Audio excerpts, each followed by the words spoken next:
할렐루야. 성경 1189장 장별로 알아가는 성경 이야기 진행을 맡고 있는 구재숙 목사입니다.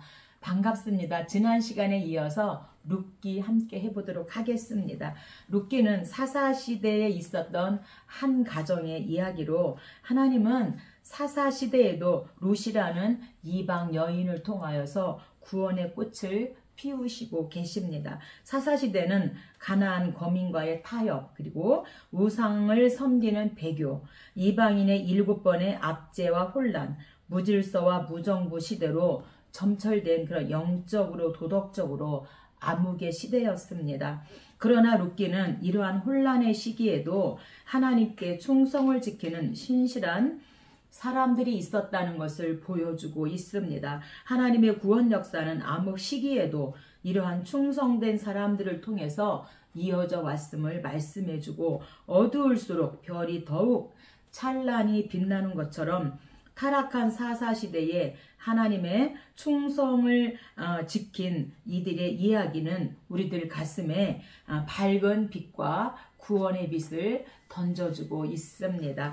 룻기의 핵심 단어는 기업물을 자입니다. 그래서 고엘 제도이죠. 핵심 구절은 1장 16절입니다. 어머니께서 가시는 곳에 나도 가고 어머니께서 머무시는 곳에서 나도 머물겠나이다. 어머니의 백성이 나의 백성이 되고 어머니의 하나님이 나의 하나님이 되시리니. 그래서 끝까지 저는 어머니를 따라가겠습니다. 이렇게 이제 귀향할 때에 룻이 어머니를 따라가겠다고 고백합니다.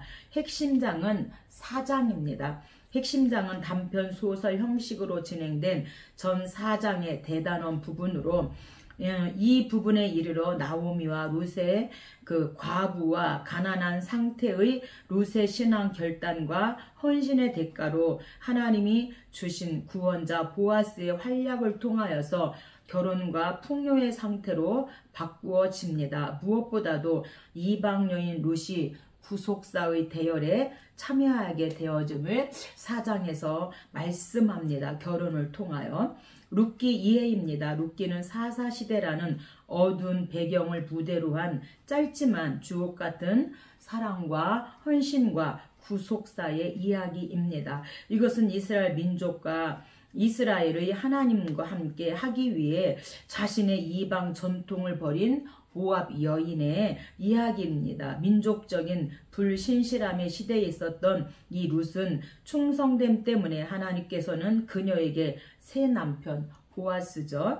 보아스와 아들 오벳과 또 다윗과 그리스도의 계보에 오른 특권적인 위치에서 이 룻은 다윗의 증조모가 되어지죠. 그래서 이 위치를 주심으로 말미암아 그녀에게 보상하시는 하나님의 그 구속사를 볼 수가 있습니다. 주제입니다. 하나님께서 당신의 계획을 이루시기 위하여 인간의 모든 역사를 능동적으로 주관하고 계신다는 점입니다. 즉 가나안 땅에 임한 기근과 엘리멜렉 가정의 불행, 그리고 친족의 의무와 계대결혼 풍습, 룻의 헌신적 신앙과 사랑 등은 모두 한데 어울려 하나님의 뜻을 성취시키고 있습니다. 이처럼 천하 만물 중 그 어느 것도 하나님의 거룩한 뜻을 거스릴 수 없다는 사실, 그리고 본서에서 간과하기 쉬운 진리긴 하나 본서 전체를 통해 도도히 흐르고 있는 중심 사상자의 주체가 하나님인 것을 말씀해 주고 있습니다. 누가 기록했는가? 저자입니다. 저자는 본서의 저자가 누구인지 분명하지 않습니다. 왜냐하면 성경 어디에도 이에 관한 암시나 언급이 전혀 없기 때문입니다. 다만 유대인들의 탈무드가 전하는 바에 의하면 사무엘이 사무엘서와 사사기를 기록하면서 룻기도 같이 기록하였을 것으로 그렇게 보고 있습니다. 언제 기록했는가? 기록 연대입니다. 본서는 다윗 통치 시기에 기록되었습니다. 이는 본서의 내징에 의해 충분히 뒷받침해 주는데, 즉 본서에는 다윗의 족보가 언급되어 있으면서도 거기에 솔로몬의 이름이 빠져 있어서 이제 다윗 통치 시기에 기록되었을 것으로 그렇게 보고 있습니다. 기록 목적입니다.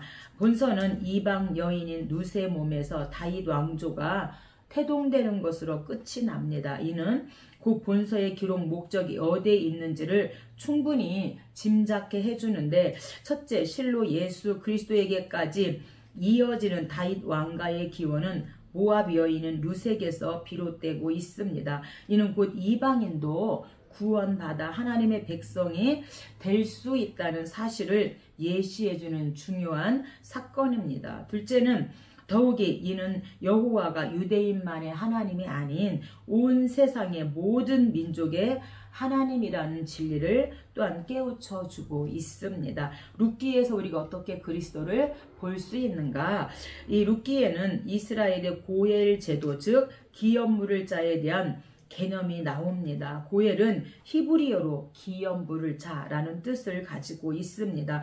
여기서 고엘은 친족에 대한 구속의 의무를 지닌 자를 가리키는 바 곧 인류의 구세주 대신 예수 그리스도를 예표하고 있습니다. 룻은 그녀의 고엘되는 보아스로 말미암아 그 생애가 슬픔에서 기쁨으로 바뀌어지고, 또한 마찬가지로 오늘날 우리의 삶 역시 고엘 대신 예수 그리스도로 말미암아 절망에서 소망으로, 절망에서 희망으로 우리의 삶이 바뀌어지는 것을 말씀해 주고 있습니다. 우리가 룻기 1장부터 4장까지를 대략 1부, 2부로 이렇게 나눠볼 수 있는데, 1부는 1장부터 2장 23절까지 룻의 사랑과 헌신으로 이렇게 나눠볼 수 있습니다. 그래서 홀로 된 나오미를 따르는 룻의 사랑과 나오미를 돌보는 룻의 헌신을 일부로 볼 수 있고요. 2부는 룻의 헌신적 사랑에 대한 상급으로 3장에서 4장 22절까지 이렇게 우리가 볼 수 있는데, 룻의 기업 물을 자는 바로 보아스다. 그리고 보아스를 통해서 얻은 룻의 그 구속사적 상급에 대해서 이렇게 1부, 2부로 나눠볼 수가 있겠습니다. 이 룻기는 절기 때 읽혀지는 책들, 그래서 메길롯 오축이라 그래서 아가서, 룻기, 예레미야, 에가, 전도서, 그리고 에스더입니다. 근데 이 룻기는 두 번째 책으로 이제 보리 추수와 율법 받는 날을 기념하는 오순절에 이 룻기가 읽혀졌다고 합니다. 1장입니다. 1장은 이민과 귀향입니다. 성경 가지고 계신 분은 저와 함께 성경을 찾아가면서 함께 은혜 나누면 좋겠습니다. 기근을 피해 엘리멜렉과 나오미는 모압 지방으로 이주하고 두 아들은 모압 여인들과 결혼을 합니다. 그런데 남자들은 이 남편과 두 아들 모두 죽고 나오미와 두 며느리만 이렇게 남게 되어집니다. 나오미는 며느리들을 친정으로 돌려보내려고 하나 룻은 끝까지 어머니 나오미를 따라가려 합니다. 룻의 결심은 효심을 넘어서 하나님의 능력과 은혜를 분명히 자각했기 때문일 것으로 우리가 보고 있습니다. 이민이죠. 1절입니다. 사사들이 치리하던 때에 그 땅에 흉년이 드니라. 유다 베들레헴 한 사람이 그의 아내와 두 아들을 데리고 모압 지방에 가서 거류하였는데, 그래서 이 사사시대에 이들이 우상숭배로 말미암아 이 땅에 이제 흉년이 들었다, 먹을 것이 없기 때문에 모압 지방으로 이들이 이민을 가게 되어진 거죠. 그래서 흉년이 들었다고, 힘든 상황이 왔다고 그 힘든 상황을 도피하면은 더 큰 환난을 만난다, 이렇게 3절에서 5절에 말씀하고 있는데, 결국엔 남편과 두 아들이 다 죽게 되는 더 큰 환난을 만나게 되어집니다. 오늘 저와 여러분, 이렇게 우리에게도 어떤 어려움을 만나게 되어졌을 때 하나님을 떠나서는 안 된다, 이것을 우리에게 말씀해 주고 있습니다. 그런데 이들이 베들레헴 사람입니다. 베들레헴, 이 에브랏은 베들레헴은 떡집이라는 이런 뜻을 가지고 있잖아요. 그래서 하나님의 말씀이 있는 곳을 떠나서는 결국에는 남편과 이렇게 자녀가 오늘 여기 본문에서는 죽는 거에 대해서 말씀하고 있습니다. 그래서 베들레헴은 떡집이라는 뜻을 가지고 있고 예루살렘 남쪽 7km 지점에 위치하고 있으며 다윗의 고향이자 예수님이 태어나신 곳이 바로 베들레헴입니다. 옛날 이름은 에브랏 또는 에브라다, 베들레헴을 에브라 또는 에브라다로 이렇게 불렀습니다.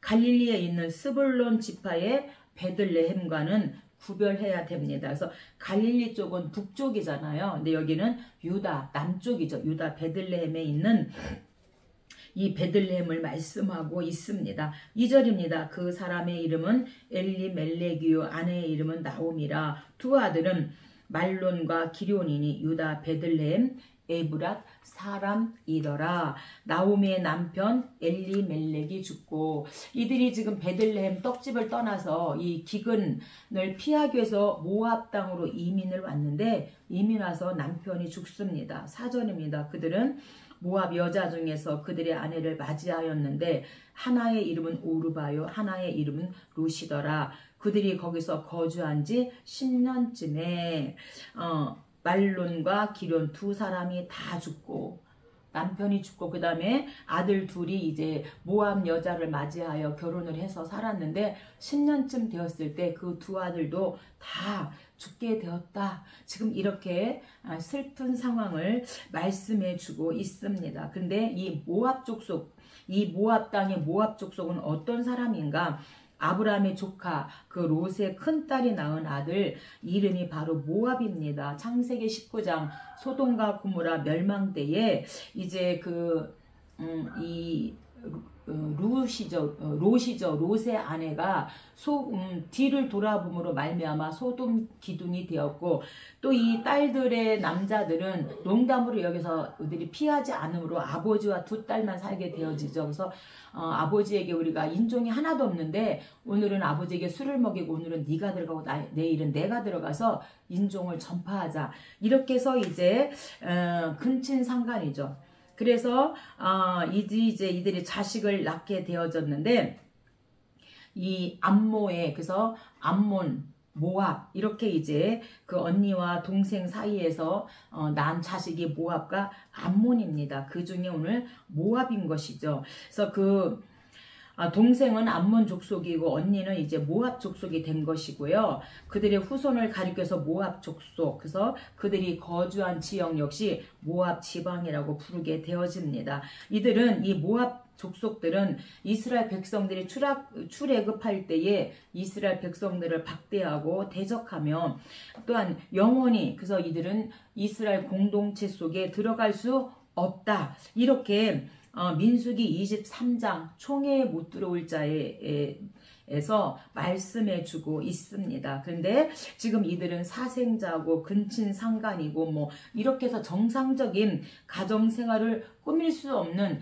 사람들이 사는 곳이 바로 모압인데 이 모압 땅으로 이들이 이제 그 기근을 통해서 이들이 이민 오게 됨으로 말미암아 남편과 두 아들이 다 죽게 되었다 말씀하시고 이 흉년으로 힘든 상황 도피하고 하나님의 그 떡집 말씀을 떠나게 되어지면 더 큰 환난을 만나게 되어졌는데 남편과 두 아들이 죽게 되어지는 이런 아픔을 만나게 되었다 말씀합니다. 오늘 저와 여러분도 어떠한 상황이든 힘든 상황 우리가 만나게 되어질 때에 어렵다고 바쁘다고 힘들다고 하나님을 떠나면 더 큰 어려움을 만날 수 있음을 또한 오늘 룻기 1장을 통해서 우리들에게 또한 말씀해 주고 있습니다. 6절입니다. 그 여인이 모압 지방에서 여호와께서 자기 백성을 돌보시사 그들에게 양식을 주셨다함을 듣고 이에 두 며느리와 함께 일어나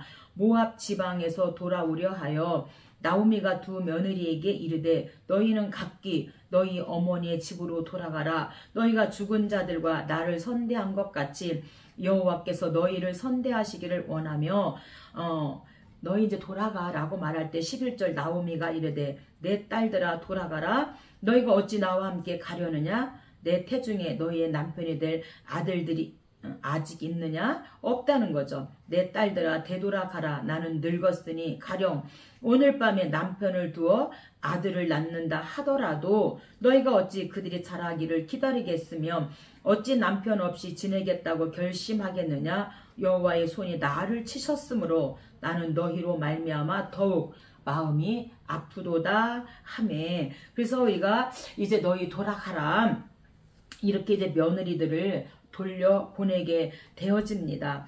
그때에 14절입니다. 그들이 소리를 높여 다시 울더니 오르바는 그의 시어머니에게 입맞추되 룻은 그를 붙쫓았더라. 그래서 오르바라는 며느리는 친정으로 돌아갑니다. 그러나 이 룻은 끝까지 어머니를 붙잡고 어머니 나는 어머니의 백성이 나의 백성이고 어머니 하나님 나의 하나님입니다. 저는 하나님 어머니 하나님 있는 어머니를 끝까지 따라가겠습니다. 이렇게 붙쫓았다. 그래서 깊은 인격적인 교제가 이 어머니와 며느리 사이에 성실하게 지속되는 것을 나타낼 때 쓰이는 표현이 바로 붙쫓았더라 이런 뜻을 가지고 있는데 이 룻은 끝까지 인격적으로 정말 그렇게 어머니를 따라갔다. 16절 룻이 이르되 어머니의 백성이 나의 백성이 되고 어머니의 하나님이 나의 하나님이 되시리니 어머니께서 죽으시는 곳에서 나도 죽어 거기 묻힐 것이라. 어머니를 떠나면 여호와께서 내게 벌을 내리시고 더 내리시기를 원하나이다 하는지라. 끝까지 저는 어머니가 믿는 그 하나님을 따라서 저는 가겠습니다. 이렇게 끝까지 어머니를 인격적으로 붙쫓아서 달라붙어서 그렇게 어머니를 따라갔다 말씀합니다. 그래서 우리가 이 룻은요 천사표 며느리다 이렇게 표현해 보겠습니다. 왜냐하면 이 룻이 어머니를 따라갈 때에 어머니에게 또 고엘 제도 귀염물을 자가 있다는 것을 모르고 지금 나는 어머니를 따라가겠습니다. 어머니 하나님 그 하나님을 나도 믿고 그 하나님 따라가겠습니다. 이렇게 지금 귀염물을 자를 모르고 어머니를 따라간다는 거잖아요. 그래서 오직 희생과 헌신만 해야 하고 어떤 재계의 삶도 없어요. 시어머니가 내가 오늘 가령 남자를 만나서 아이를 낳는다 하자. 언제 그 아이가 자라서 너희 남편이 되겠느냐. 응? 그러니 너희 돌아가라. 지금 이렇게 어머니가 말하잖아요. 그래서 어떤 재계의 삶도 없고 그럼에도 불구하고 이 룻은 끝까지 어머니의 하나님을 따라서 그 어머니를 따라서 이제 따라가겠다. 그래서 행복 비타민이고 산소 같은 여자가 바로 천사표 며느리 룻이 아닌가 이렇게 생각해 봅니다. 19절입니다. 이에 두 사람이 이제 다시 베들레헴 떡집으로 이제 돌아가게 되어지는 귀향이죠. 두 사람이 베들레헴까지 갔더라. 베들레헴에 이를 때 온 성읍이 그들로 말미암아 떠들며 나오미야 하는지라. 나오미가 이르되 나를 나오미라 부르지 말고 마라라 부르라. 전능자가 심히 나를 괴롭게 하셨음이라. 그래서 차라리 나오미라 부르지 말고 마라라 불러라. 나오미란 뜻은요 희락, 즐거움 이런 뜻을 가지고 있습니다. 근데 마라는 괴로움, 고통을 뜻하고 있습니다. 그래서 이렇게 나오미라고 하는 것은 과거에는 나오미의 생활에 안락함과 기쁨이 있었음을 말씀합니다. 그러나 지금은 나를 마라라고 불러주세요 라고 하는 것은 모든 안락함과 기쁨은 나에게서 사라졌어요. 남편과 두 아들이 다 죽었어요. 이렇게 지금 말을 하죠. 그래서 이 떡집 베들레헴을 떠난 지 남편과 두 아들을 잃고 10년 만에 이제 이 베들레헴에 하나님께서 다시 양식을 주셨다는 이 소식을 듣고 다시 일어났다. 일어나가 중요합니다. 여러분 우리가 일어나야 삽니다. 할렐루야. 그래서 일어나서 다시 베들레헴 떡집으로 돌아오게 되어집니다. 22절입니다.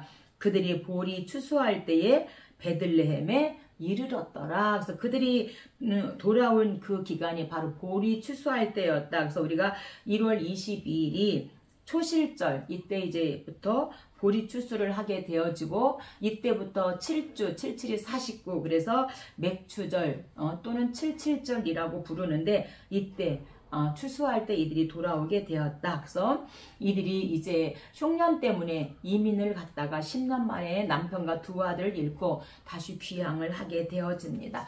2장입니다. 2장은 만남입니다. 하나님은 룻을 보아스의 밭으로 인도하십니다. 룻의 신앙과 인품은 보아스를 감동시킵니다. 왜요? 오직 희생만 하고 헌신만 해야 하고 어떤 제게 삶도 없음을 알고도 기업물을 자를 모르고 어머니를 따라오고 어머니가 죽는다. 너 거기 가서 함께 죽겠습니다. 이런 자세로 왔기 때문에 이 보아스를 감동시켰다는 거죠. 나오미는 룻에게 보아스가 기업물을 자 중에 하나라고 이제 가르쳐 줍니다. 즉 보아스는 룻의 죽은 남편과 가까운 친족으로 그의 땅을 도로 찾아주어야 할 뿐만 아니라 룻과 결혼하여 대를 잇게 할 책임이 있는 사람들 중에 한 명이었다. 계대결혼이죠. 22장, 신명기 25장. 사람들 중에 한 명이었다는 것을 이제 며느리에게 가르쳐 줍니다.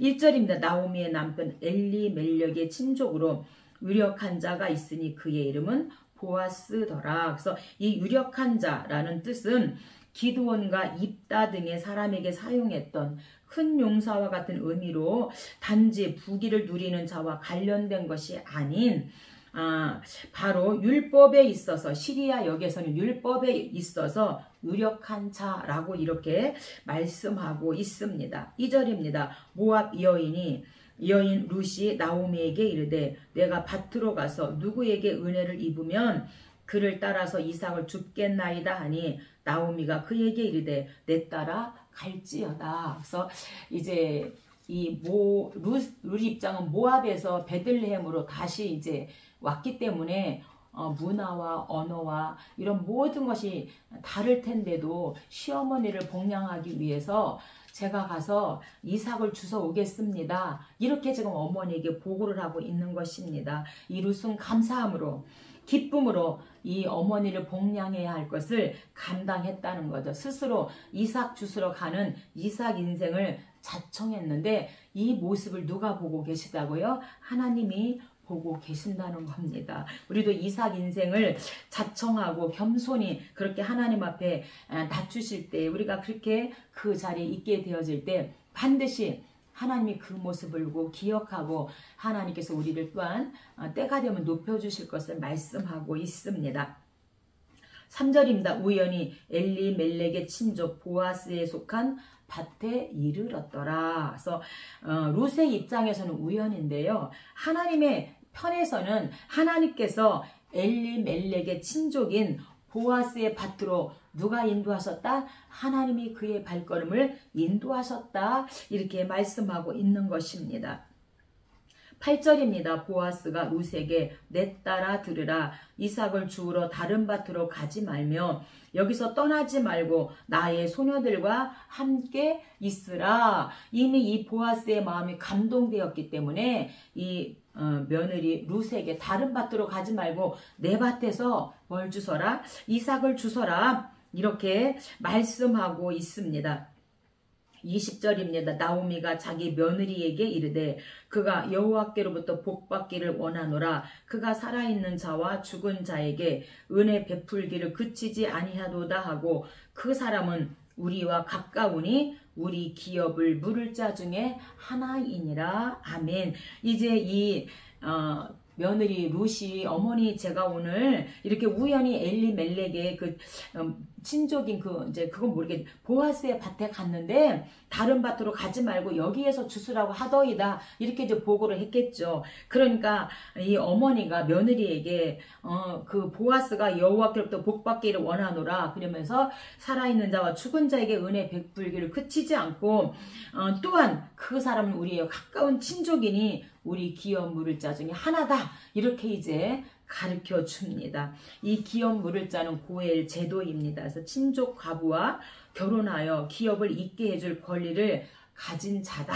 이렇게 지금 이 며느리 룻에게 말씀해 주고 있습니다. 3장입니다. 3장은 이제 룻이 보아스에게 청원하는 룻 청원입니다. 보아스는 룻의 신앙과 인격 그리고 그 아름다운 모습에 감탄하고 있던 차에 룻의 그 청혼을 오히려 고맙게 생각합니다. 하지만 그는 자신보다 더 가까운 친족이 있다는 점을 알고 기업 물을 자의 우선순위를 신중하게 고려합니다. 그가 룻의 청혼을 받아들이기 위해서는 더 가까운 친족이 기업을 물을 권리를 포기해야 하기 때문에 이제 그 일을 진행하게 되어집니다. 1절입니다. 룻의 시어머니 나오미가 그에게 이르되 내가 너를 위하여 안식할 곳을 구하여 너를 복되게 하여야 하지 않겠느냐? 그런즉 너는 목욕하고 기름을 바르고 의복을 입고 타작 마당에 내려가서 그 사람이 먹고 마시기를 다 하기까지는 그에게 보이지 말고 그가 타작 마당으로 내려가서 시어머니의 명령대로 다 하니라. 시어머니가 이 며느리 룻에게 가르쳐 줍니다. 이제 반드시 이제 보아스가 이제 타작마당에 내려갈 거니 너는 뭐 하라고요? 목욕하고 기름 바르고 옷을 깨끗하게 의복을 입고 그 사람이 먹고 마시고 다 하기까지 너는 보이지 말고 몰래 있다가 이제 그가 그 자리에 누울 때 너는 그 발치에 누워라. 이렇게 시어머니의 그 사랑 작품으로 이제 며느리가 거할 곳을 마련해 줘야겠다. 이렇게 지금 이제 가르쳐 주고 있습니다. 어머니도 감동한 것이죠. 7절입니다. 보아스가 먹고 마시고 즐거워 가서 곡식단 더미 끝에 눕는지라. 룻이 가만히 가서 그의 팔찌 이불을 들고 거기 누웠더라. 밤중에 그가 놀라 몸을 돌이켜 본즉 한 여인이 자기 발치에 누워 있는지라. 이르되 내가 누구냐 하니 나는 당신의 여종 룻이오니 당신의 옷자락을 펴 당신의 여종을 덮으소서. 이는 당신이 기업 물을 자가 됨이니이다. 시어머니가 가르쳐줬어요. 그가 너의 기업 물을 자 중에 한 사람이다. 이렇게 시어머니가 이제 가르쳐주면서 도움과 결혼을 청하는 것을 가르쳐줬기 때문에 당당하게 당신이 나의 기업 물을 자가 아닙니까? 지금 이렇게 말합니다. 이 옷자락은요. 히브리어의 용도는 주로 날개였다고 합니다. 그래서 보아스는 룻을 처음 만났을 때 하나님의 그 날개 아래 보호를 받으러 온 룻을 위하여서 축복했다고 합니다. 12절입니다. 참으로 나는 기업을 물을 자이나 기업 물을 자로서 나보다 더 가까운 사람이 있으니 만일 그가 기업 물을 자의 책임을 내게 이행하기를 기뻐하지 아니하면 여호와께서 살아계심을 두고 맹세하노니 내가 기업 물을 자의 책임을 내게 이행하리라. 반드시 내 후에 한 사람이 친족이 있는데 그가 기업을 물지 않겠다고 한다면 내가 하나님 앞에 맹세한다. 반드시 내가 너에게 기업 물을 자가 되어줄게. 고엘 제도로 내가 기업 물을 자가 되어줄게. 이렇게 지금 너에게 책임을 이행하겠다라고 말합니다. 그래서 이 고엘 제도는 일반적으로 친척을 가리키는 말로 사용하였고 고엘의 동사형은 친척이 스스로 종으로 팔렸을 때 친척을 종의 상태에서 회복시킴을 나타낼 때 고엘 제도를 사용했고, 두 번째는 친척이 판 땅을 다시 찾아줌을 나타날 때, 그리고 세 번째는 결혼에 관한 관습을 이야기할 때 이 고엘 제도를 사용하였습니다. 즉 결혼한 남자가 자식 없이 죽었을 경우 그의 동생이 형수와 결혼함을 나타날 때 사용하였고, 이 동생이 없을 때는 가까운 친족이 그렇게 고엘 제도로 기업물을 그 의무를 하였다고 합니다. 사장입니다. 사장은 이제 결국에는 결혼을 하게 되어지죠. 보아스는 기업 물을 자를 불러 장로들 앞에서 공식적으로 일을 처리합니다. 가장 가까운 친척이 권리와 의무를 포기하자 보아스는 합법적으로 룻과 결혼합니다. 룻과 보아스 사이에 태어난 아들이 바로 오벳이고요. 또 오벳이 바로 이새의 아버지고, 이새는 다윗의 아버지입니다. 룻은 이방 여인이지만 여호와 신앙에 순종함으로 말미암아 예수 그리스도의 조상이 되어집니다. 이방 여인임에도 불구하고 이 룻은 하나님의 그 구속 대열에 참여함으로 말미암아 이방인에게도 구원이 있음을 말씀해주고 유대인만의 하나님이 아니라 세상 모든 사람들의 하나님이심을 또한 우리들에게 말씀해주고 있습니다. 1절입니다. 보아스가 성문으로 올라가서 거기 앉아 있더니 기업 물을 자가 지나가는지라 이리로 와서 앉으라 하니 그가 와서 앉음에. 그래서 이 성문은요 대중생활의 중심지였고요. 사람들은 이곳에 모여 서로 대화를 하거나 매매를 성문에서 하였다고 합니다. 또한 성문은 백성들의 그 소송과 재판이 또한 거행되어진 곳이 바로 이 성문이었다고 합니다. 그래서 2절 보아스가 그 성읍 장로 10명을 청하여, 그래서 성읍의 장로 10명을 청했다는 것은 베들레헴 같은 지방 공동체의 업무를 다스리던 그런 통치 기구로 보는 것이 바로 장로 10명인 것이죠. 보아스가 그 기업물을 자에게 이르되, 이제 장로 10명을 앉혀놓고 지금 이제 하는 것이죠. 만일 내가 물으려면 물으려니와 내게 고하여 알게 하라. 내 다음은 나여 그 외에는 물을 자가 없느니라 하니 그가 이르되 내가 물으리라 하는지라. 보아스가 이르되 내가 나오미의 손에서 그 밭을 사는 날에 그 죽은 자의 아내 모압 여인 루색에서 사서 그 죽은 자의 기업을 그의 이름으로 세워야 할지니라. 그래서 이 지금 먼저 그 기업물을 먼저 사람은 그 밭을 사는 날에 죽은 자의 아내 모압 여인에게 정말 다 그런 기업을 또 줘야 되고 아기를 낳아서도 다 줘야 되기 때문에 나는 손해보기 싫다. 그래서 기업을 나는 무르겠다. 기업을 나는 받지 않겠다. 지금 이렇게 말하고 있는 것이죠.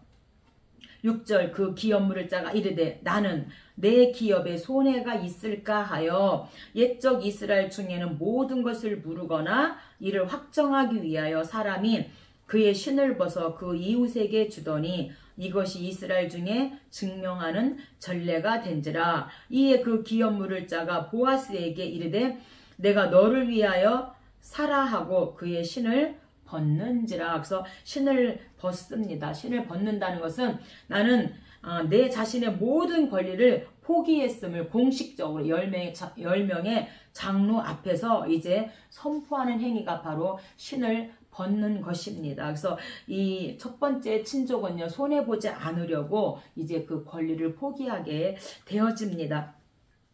12절입니다. 여호와께서 이 젊은 여자로 말미암아 내게 상속자를 주사 내 집이 다말이 유다에게 낳아준 베레스의 집과 같게 하시기를 원하노라 하시니라. 이에 보아스가 룻을 아내로 삼고 그에게 들어갔더니 여호와께서 임신하게 하심으로 그가 아들을 낳은지라. 그래서 이 처음에 시어머니를 따라올 때는 룻은요 아무 소망이 없었어요. 어머니가 정말 시동생이 있는 것도 아니고 어머니가 이제 시집가서 내가 자식을 낳아서 키워서 언제 너에게 주겠니? 그러니 너희 친정으로 돌아가라 했음에도 불구하고 이 룻은 끝까지 어머니 하나님 나의 하나님이고 나는 끝까지 어머니를 따라가겠습니다. 어머니를 위해서 제가 죽겠습니다. 정말 이런 마음으로 어머니를 섬기고자 왔을 때 하나님께서 이 룻에게 복을 주시는데 어떻게 복을 주십니까? 이제 부자 보아스와 결혼을 하게 되어지고요. 기업 물을 자 모르고 왔는데 그와 결혼하게 되어지고 또 아들까지 낳게 되어지고요. 이방인이고 모압인이어도 불구하고 족보에 예수님의 그 족보에 올라가게 되는 엄청난 이 복을 룻이 받게 되어집니다.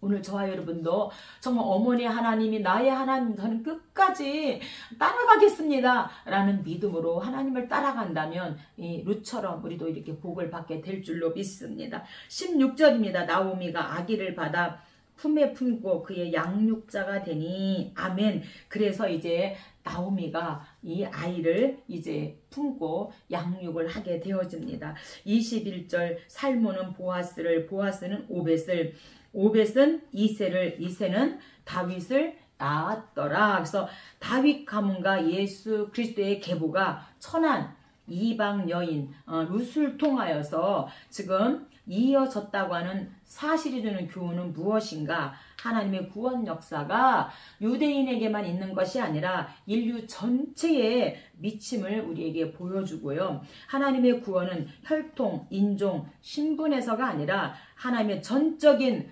은혜로 되어짐을 우리에게 말씀해 주고 있습니다. 오늘 여기까지 하고 다음에 함께 하도록 하겠습니다. 감사합니다.